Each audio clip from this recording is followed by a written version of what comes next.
Happy holidays, everyone. We're excited. We're about to be joined with Kyle Jacobs and Tony Wood. They are the two writers for our song Christmas in a Small Town. We're really excited to chat with them. It'll be us meeting Tony for the first time, and I'm excited. So here we go. This is our Zoom of Christmas in a Small Town.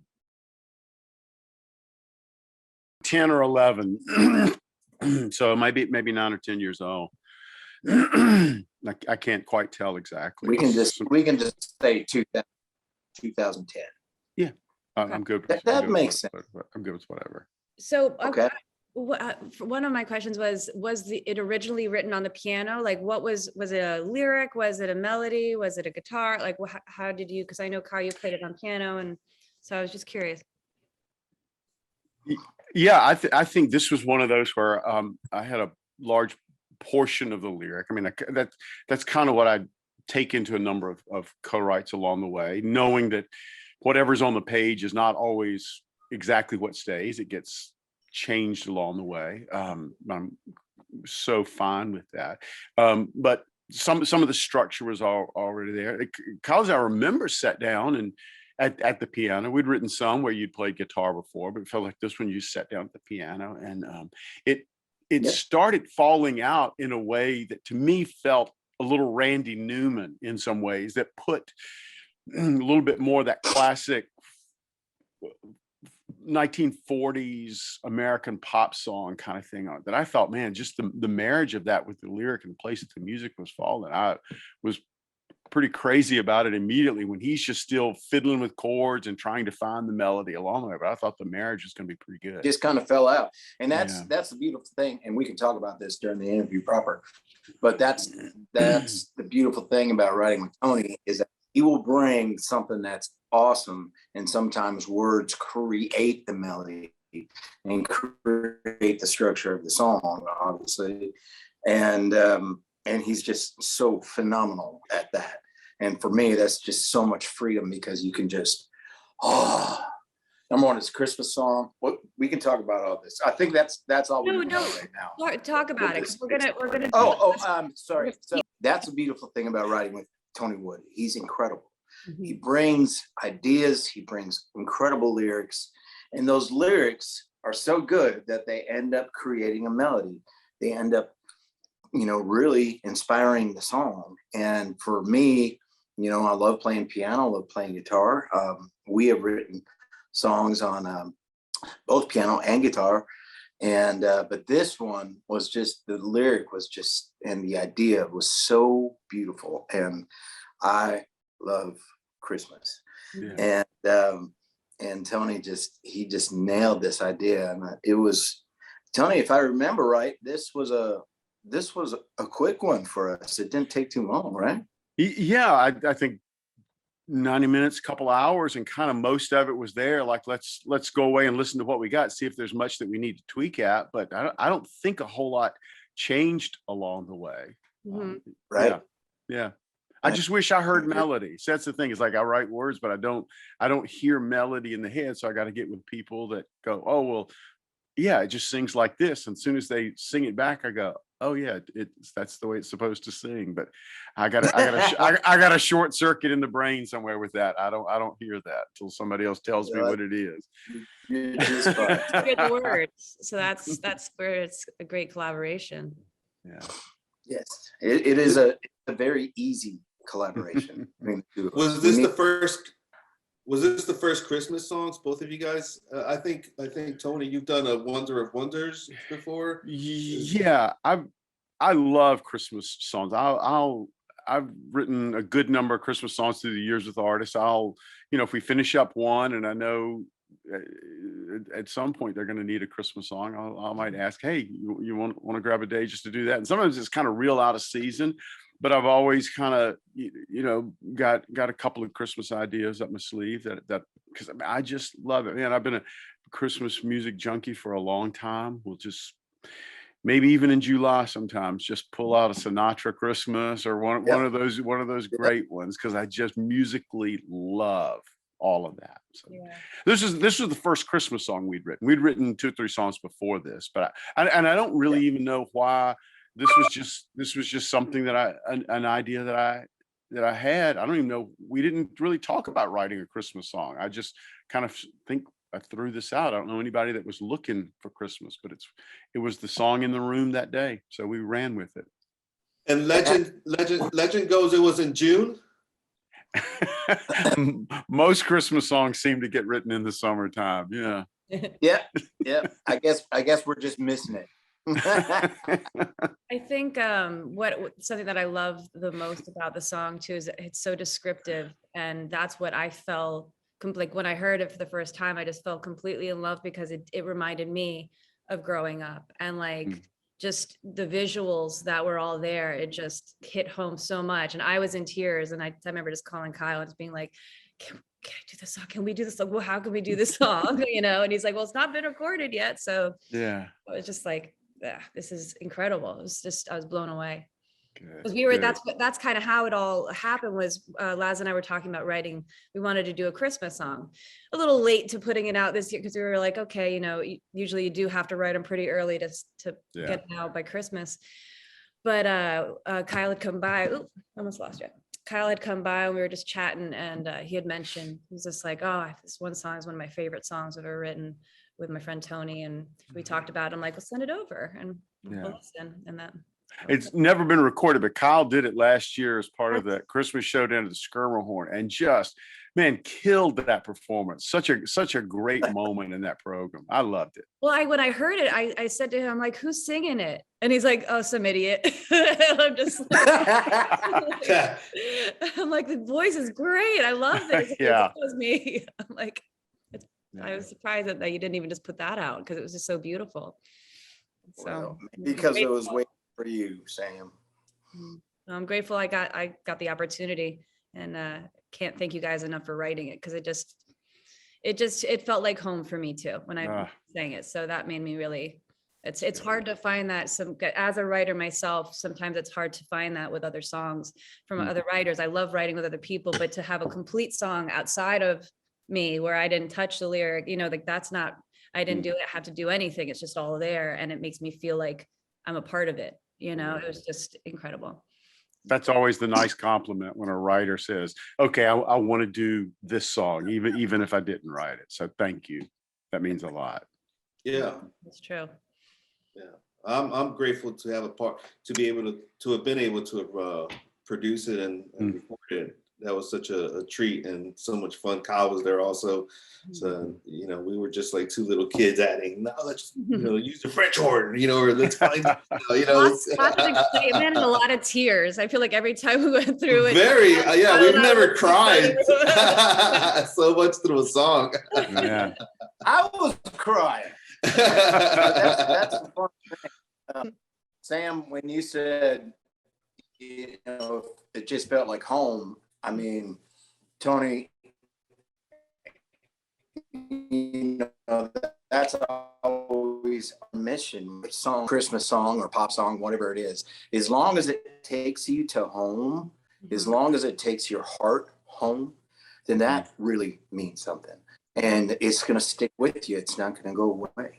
And that's the mission as a songwriter, in my opinion. And as a producer, that's just what happened. And speaking of, Laz, you did an awesome job producing this. Thank you. You did wonderful. Absolutely. Sounds great. Thank you so much. Yeah, that was fun. It was, go team. Go team. And Sam, you did an incredible job singing it. Yeah. And it was easy. You even did backgrounds on it and everything. And the video is just beautiful. Gosh. So did you see that? Yeah. Kyle sent me a copy. Man, with those lights kind of diffused in the background, just kind of set just the perfect kind of, man, it's joyful, it's happy, but a little bit of melancholy in the melody that's saying, oh, this is how I grew up, but I'm missing it, man. Just that real coming together of a number of things. The marriage was just right. Beautiful. Thanks. That's awesome. We wanted it to be something that is respect and loving the song and showing the beauty of the song, but still having fun with doing it, you know? So it's all in there. And the little jingle at the end. Yeah. Where I pop a button.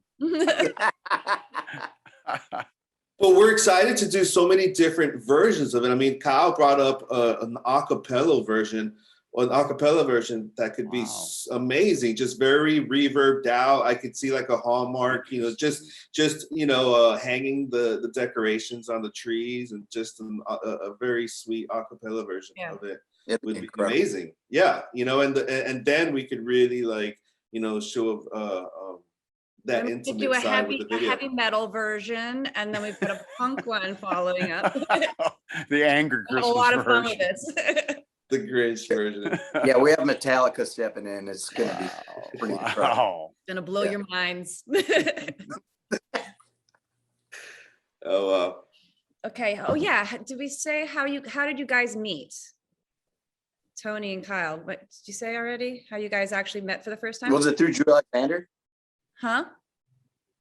Was it Drew Alexander, Tony? You know what? It probably was one of those curb writing retreats during there, because I was signed at Sony at the time, but was invited to one of those, kind of like out at the golf club of Tennessee. And I feel was like just about to say that. I feel like I met a lot of writers at that. We may have written on that retreat, I'm not sure, but just that meeting a number of people and then saying, hey, let's write later, and booking dates. Because we'd written a couple by this time in the old Curb building. I remember the room. But started kind of that way. Yeah, and that's the beautiful thing of what Curb Word Publishing has done for us is, and Sony as well, obviously, but we do these songwriting retreats, and not only is it an intimate situation where we can write awesome songs as much as possible, but it's where we really get to know our writers, get to know their hearts. It's intimate and it's beautiful, and next thing you know, you have friendships for a lifetime, and also some good songs along the way. Yeah. It sounds like so amazing. Such an amazing thing to do. Such a great idea. Yeah, it's a good one. Yeah. It's the fun of the creative community is you just keep finding new people kind of that take you to different places musically. Then you start to have ideas along the way, like, man, this song idea, boy, this could really work perfectly for so and so. And it just kind of gives you a palette of co-writers to work with. Yeah. Wow. Have you guys ever finished a song and then after playback a couple days later said, crap, I already wrote that song somewhere else, or or somebody else did. Or somebody else did. Yeah, that's bad. That's what you don't want. Somebody else. I definitely have, because after you write, I mean, Tony, sure, I don't know how many thousands of songs and I'm up there, but you forget sometimes, and but those melodies stick in your head, and you're like, ooh, that's a good melody. I like that melody. Cool. Yeah. All right, I'm gonna write that today. And then you look back in the data bank and you find out that you wrote it 3 years ago. Yeah. I tend to drag new songs into a playlist to listen to later while I'm driving, because it's that sometimes paying real close attention to it in the room, you may miss it. But if you're just driving and casually listen to it, you go, oh, wait, that sounds a little bit like something else. It's always helped. Oh, there we go. Okay. That's something that's always helped me with choruses, or if I'm stumped on something, if we record some part of it, or we'll have like a back track to it or something, we have a little bit of the chorus or a little bit of a melody, and then if I play that over and over again, and I've been in the car, and then all of a sudden the melody through. There's something about that not paying full attention to it that I think, I never understand the brain and creativity and how all that works. But sometimes doing some other task, washing dishes, mowing the grass, but kind of halfway thinking about it, it'll just kind of unfold itself. It allows your mind to just be open to receiving it. The subconscious. Yeah. Can't explain it, but have experienced it enough to go, okay, there's something about it. And for me, driving is kind of that thing where it's playing, and you just hear it differently than you do sitting intensely in a room focused on it. Mm-hmm. Yeah, I think great. So one question I had is, do your publishers try to get you in the room with the actual artist, or would they make that decision based on how well the artist could write? Or do they try to get you straight to work with the artist, just so, you know, as minimal songwriters as possible, or do they actually don't care if there's 10 writers on board? They definitely care if there's 10 writers, especially in the country music industry, because those splits get crazy, and then you write a great song and you make $400. But no, they generally, their position is to do everything they can to limit the writers, and but also set us up with artists, and because then you generally have a better shot of getting the song cut with that artist. And Tony, you know what I'm saying? Yeah, yeah. And that seems more part of the evolution in this town, whereas that's a lot more the way it is right now, as opposed to 10, 15, 20 years ago. It was a whole lot more artists looking for a song, just going, hey, I want to sing, just send me a great song. And they would put two writers together, like Kyle and myself, to just try to write as good a song as we can on some day. And then the publishers would go and take it out to a number of artists, seeing if it was the right fit, the right thing that somebody was looking for. And that still goes on, but these days it's a lot more of try to get in the room with the artist and help them create what they're passionate about. Yeah. Yeah. I love both sides of it. Mm-hmm. Yeah, I think it's got to be interesting to just kind of go sit down with somebody and kind of pick their brain and see where they're at and help them to create where they're at and what they want to sing about, you know? It's a little bit of a service industry at that point. It was like, how can we help you pull this song out of you with the skills and gifts that we have? And I love that. But then yet on other days to sit in a room with just a writer and kind of ask the question, so what are you most passionate about writing on a day like today? And that's where a song like Christmas in a Small Town came from. Just it was the thing that was bubbling up. It was a hot summer day. On a hot summer, it was bubbling up on a hot summer day. Yeah, but you know what? Mel Torme's Christmas song was written. He talked. I heard him in an interview talk about sitting at a piano overlooking the beach, like on a July day, coming up with chestnuts roasting on an open fire. It's like, it's just the way it is. I think what's the thing with this song too is that it's almost it's like a memory. That's what it's you're singing a memory. So it can be any time. It's when you want to just think about your family and you want to think about feeling close and feeling just what is the happiest time of year, what was a great time of year for you and your family growing up. And Christmas was always a really very important and great time. New Year's, we always had big parties, and like that was a very I don't know, just significant time. So I think anytime I hear this song, whether it's Christmas time or not, it'll take me there, Yeah, that's a great way of saying it, Sam. And, I grew up, I love Christmases, like I said. And, but my dad, 7 kids in the family,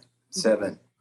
So I've got uncles and aunts, and I haven't counted the cousins yet, but there's a lot.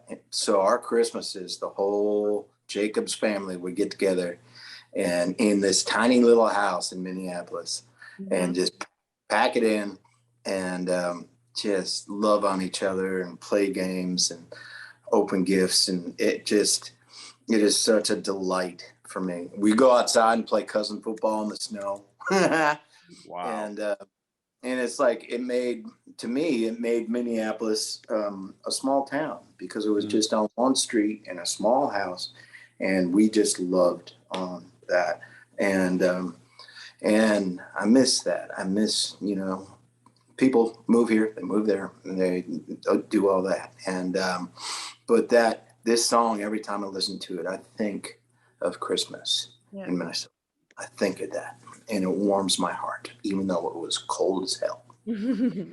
Well, yeah, mine is Esher, Surrey, which is a small town in England. It's just outside of London, like maybe about an hour outside of London, but it's a really small town. Like when you go through the town, you see everything. When it's Christmas, it's like fully decked. And even though we weren't all next to each other, my whole family, we all lit, like my uncles and stuff, because we used to spend all of our Christmases together and New Year's, but we'd all be separate until those days. And then we'd all get together and sit by a fire. And they, instead of saying stories, they would be singing stories and, you know, jamming and singing Christmas songs and stuff. So that's, yeah. That's I grew up in Miami Beach.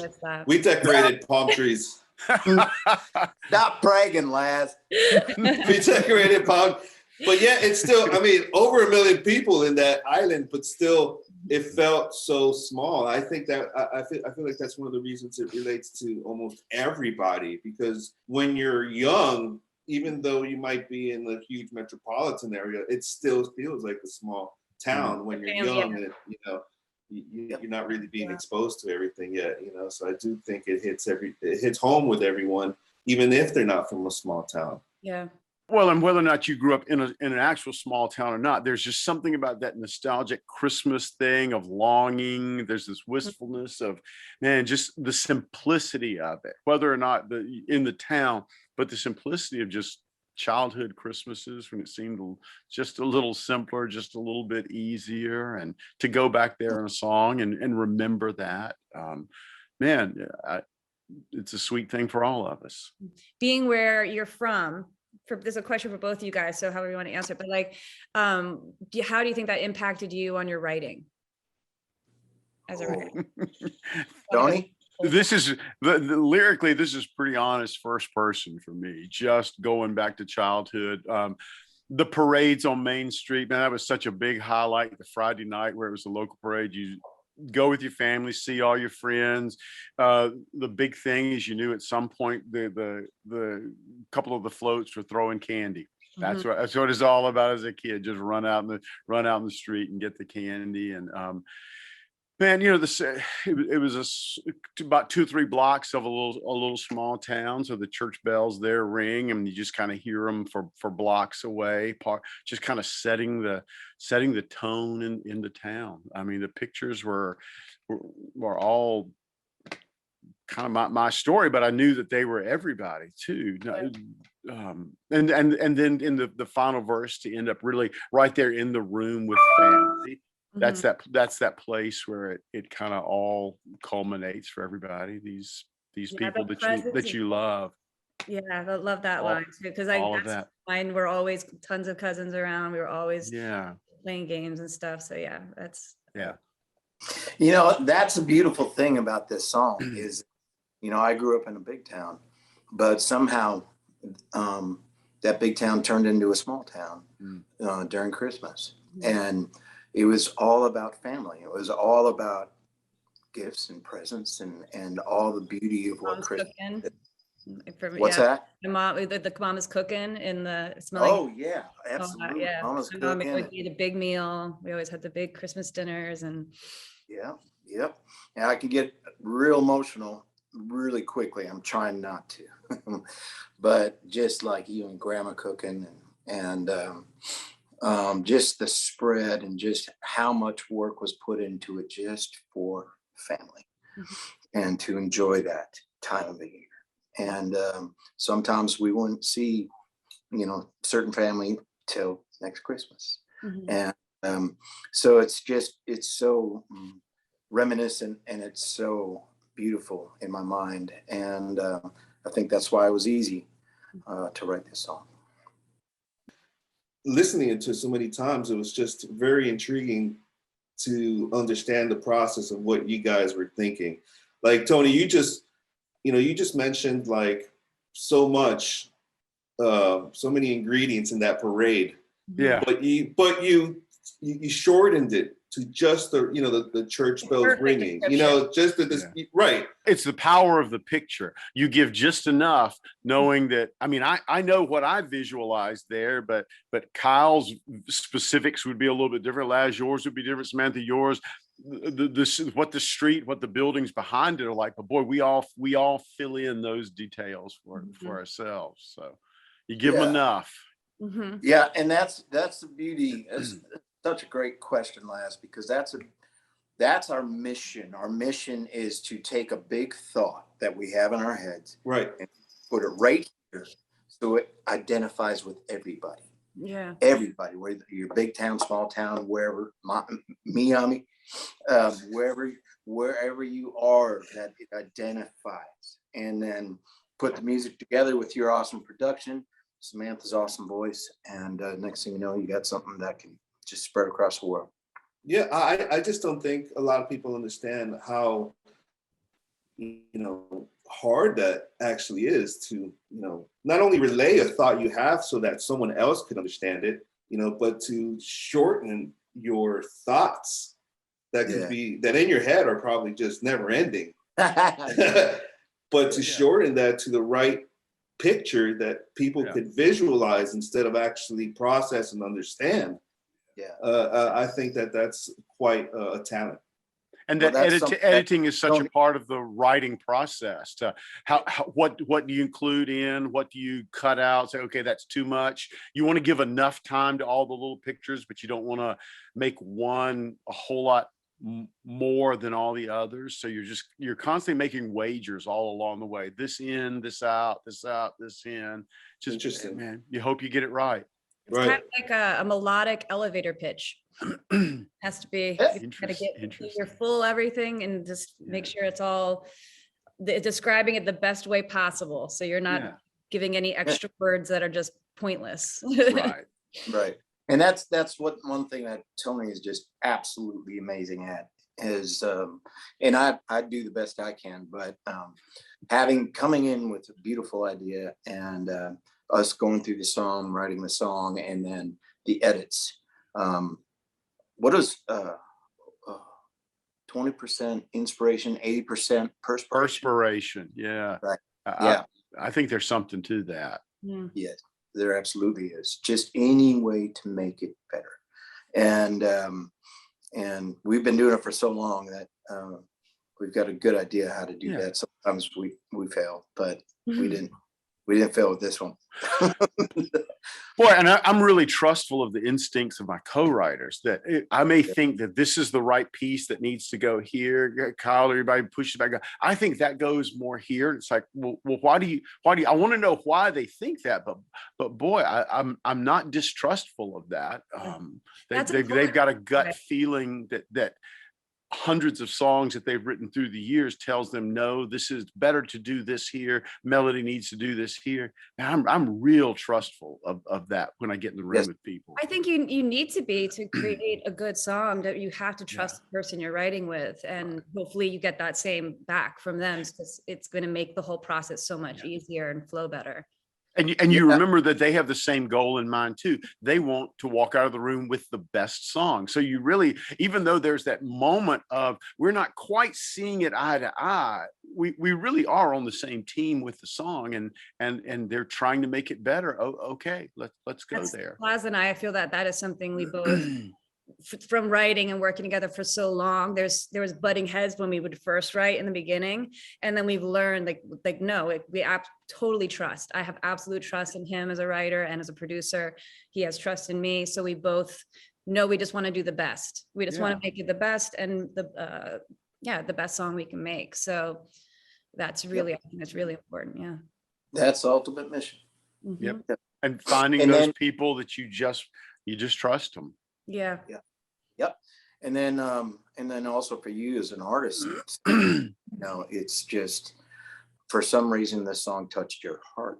And so how do we make this as much Sam as possible, Samantha? And Laz knows you very well, and I'm just getting to know you as a next door neighbor, but which is awesome because you're amazing, and your husband Paul is amazing. And but just to like, as a producer, Laz, you know this very well, and Tony, I know you do as well. Sam, I know you know this as well, but the producer's job is to learn. Get out of the way. Well, sometimes. Most of the times, actually. Last. No, the producer's number one job is to understand his artist and understand his artist's soul. and how do you display that in a musical form, and Right. thing that is just the artist, even if the artist didn't write the song, but it means something to them, like it means to Sam. And that's the mission. That's the ultimate job, right? Yep. No. Do you got? You said no. Yes. No. No, you're totally wrong. I thought that was pretty good. I mean, come on. Really nice. Well, it was played on the radio the other day in Batavia, and the DJ was just like, I thought I wasn't going to cry this time, but you know, I ended up crying. Yeah, a couple And- people are like been saying, like listening. Just about everyone, you know, we had such a great response from that, you know, such great feedback from everybody. Their brothers, you know, who was a nurse in the hospital, calling, you know, their family and being like, you know, I'm crying over here. You know, I'm trying to work because they're listening. That's a huge compliment. That's it. That's that it. connection that you hope for when you sit down to write the Right. first couple of lines of the lyric or the melody. Yeah. Like, It's man, I amazing. hope I'm building a bridge to somebody who will feel the same thing. And so all of that says, yeah, mission accomplished. Well, we're very grateful for Yeah. that, guys, and we just wanted to show the gratitude by at least getting to meet you, Tony. Thank you so much. Gosh, pleasure to But- meet you both. Yeah, it's amazing. Kyle, thank you again. Yeah. It's been fun to follow it on social media with you, Samantha. Just as great. people comment and just things like, man, just they say sweet things. They really do. Nice. Yeah. Yeah. Yeah, we really do. Yep. Yeah. And I mean, honestly, for the future, I'd love Kyle. We always talk about writing again together, and Tony, it would be amazing to, Gosh. when, you know, love after the to. holidays and stuff, you know, beginning of the year or something, maybe we can get together. It'd be amazing. Yeah. We'll crush it. All right. Well, Well, happy holidays, everybody. Yeah, happy holidays. Y'all too. Thanks again for recording the song, Samantha. Just Yeah. love it. Laz, it's beautiful what you did. Thanks for writing it. Yeah, thank Yeah. you so much. Good. Thanks. All right. Y'all have a great Christmas. You Thank too. you. Merry You Christmas. too. See Happy you. New Year. love all y'all. Love Love you. you. Bye.